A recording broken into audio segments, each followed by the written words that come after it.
That haze coming off your weld isn't smoke.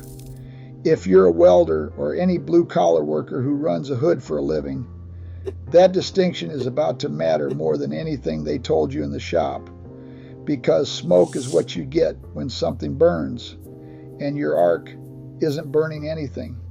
It's melting metal at a few thousand degrees, hot enough to boil it into vapor, and that vapor cools into particles so small your lungs have no filter for them. OSHA and occupational health researchers classify what's coming off that puddle as welding fume, not smoke.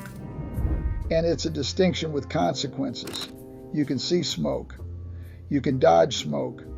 This you can barely see, and it goes places smoke never reaches. So let's answer the real question, straight, the way a welder would want it. What is that fume doing to your lungs over a career, and what protects you from it? The short version is that the danger is real, but it's not a curse, it's a dial. And where your dial sits depends on what you weld and how you weld it. One disclaimer first, I'm not a doctor. Nothing here is medical advice. It's information and one working man's read on what the research says. And if your lungs are already talking to you, that's a conversation for a real physician, not a video. Start with what's coming off that puddle. Welding fumes are vaporized metal that's condensed back into solid particles. And they're tiny, fine enough to sail past your nose, past the hairs and the mucus that catch ordinary dust, down into the deepest part of the lung where the air meets the blood. What's in it depends on what you're burning, and it depends heavily on which process you're running. MIG welding, also called GMAW, throws off high fume volume. Stick welding is similar. Flux core arc welding, FCAW, runs even hotter and dirtier and tends to push the highest manganese exposure of any common process. TIG welding generates less fume overall, but it's not zero. Iron from mild steel, manganese from almost everything, chromium and nickel off stainless, zinc off galvanized, lead off old painted steel. Different jobs, different processes, different poison, and that difference matters more than any single video has probably told you. Before we go further, let's deal with the thing every veteran welder is already thinking, because it's fair. If this fume is so bad, why isn't every welder sick? Every shop's got the 60-year-old who's run 40 years and still breathes fine, and everybody points to him like he's proof the worry is overblown. Nobody points to the guys who aren't around to be pointed at. That's the most important thing to understand about this whole subject. It is not a curse that hits everybody. It's a probability, and it climbs with your exposure. How much fumes for how many years, and how much ventilation, on what metals, and whether you smoke on top of it. A guy tacking mild steel in an open bay with good airflow is playing a completely different game than a guy welding stainless steel in a tank all day. Plenty of welders are fine, some aren't. The ones who weren't didn't know which group they were in until the bill came. That's the reason to pay attention, not fear, odds. So let's walk the damage from the temporary to the permanent, because the trade blurs them together and they are not the same.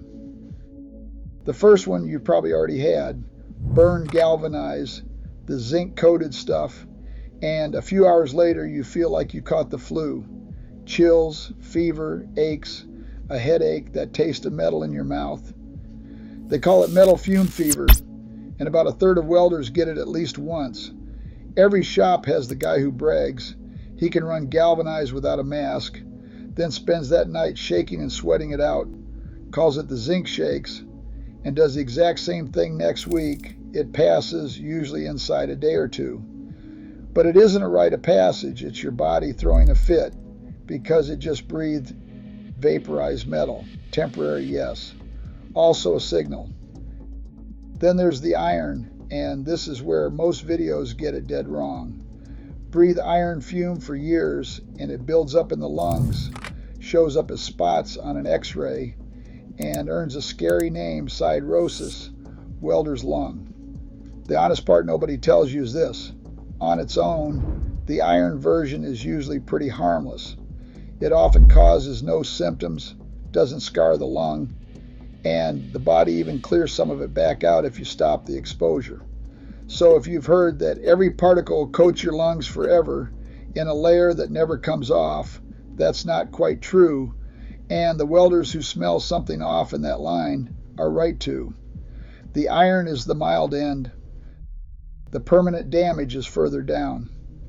Years of fumes raise your risk of chronic obstructive pulmonary disease, COPD, the same wheezing, short of breath, can't make the stairs condition you picture on a lifelong smoker. The research is blunt about it. A career of welding fumes can hit your breathing as hard as cigarettes do. Some guys pick up asthma that won't quit, triggered by the chromium and nickel in stainless fume, and the fume can scar the lung in ways that don't heal. Manganese is its own animal, and it doesn't touch the lungs at all. It goes after the brain. Long-term manganese exposure can bring on a condition that looks a lot like Parkinson's, tremors, stiffness, slowed movement, a change in how you walk and how you talk. It comes on slow, over years, and the people around you tend to catch it before you do. Flux core welders and anyone spending long hours in confined spaces with poor ventilation carry the highest manganese burden of anyone in the trade. There's no undo button on that one. And then the big one, the word the trade spent decades not saying out loud. Cancer. The International Agency for Research on Cancer, IARC, the cancer agency inside the World Health Organization, now officially classifies welding fume as a known human carcinogen, Group 1, top category, the same tier as asbestos and tobacco, not might cause. Causes. Welders run something like 20 to 40% higher odds of lung cancer than people who don't weld, and that holds even after you account for smoking and asbestos. The hexavalent chromium off stainless and chrome-plated steel is the worst actor, a carcinogen with no level considered safe. OSHA's permissible exposure limit, the PEL, for hexavalent chromium currently sits at 5 micrograms per cubic meter, but NIOSH, the National Institute for Occupational Safety and Health, recommends a limit 25 times stricter than that. The law sets a floor. NIOSH tells you where the real risk starts. A lot of welders tell themselves they're clear because they only run mild steel. No stainless, no chrome. And it's true that mild steel doesn't carry chromium. But the cancer risk turns up in mild steel welders too. The plain iron fume, the stuff most of us breathe most days, has been shown to push tumors on its own. There's no version of this where the fume is just dust. Now the danger almost nobody warns you about, and it's the one that can move fast. Pneumonia. Welders are up to 6 times more likely to come down with the serious invasive kind than other healthy adults, and they land in the hospital with it and die from it at higher rates. We're talking about pneumococcal disease, infections driven by Streptococcus pneumonia, a bacterium that healthy lungs normally handle. The reason ties the whole thing together. The fume wears down your lungs' own defenses against infection, so a bug a healthy set of lungs would shrug off can put a welder in a bed.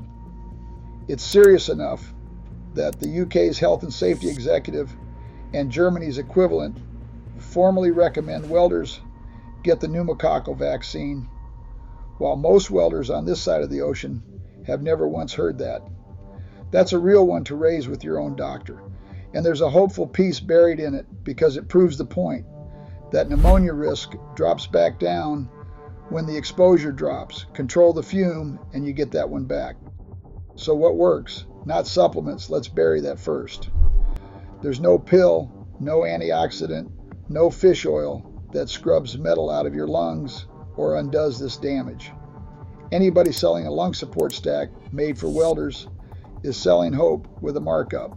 What works is keeping the fume out of you in the first place, and it goes in a specific order. First, ventilation, and the best version is source capture. A fume extractor you drag right up next to the puddle pulls the fume off the work before it ever reaches your face. That's the highest value move there is, because it handles the fume at the source instead of fighting it at your nose.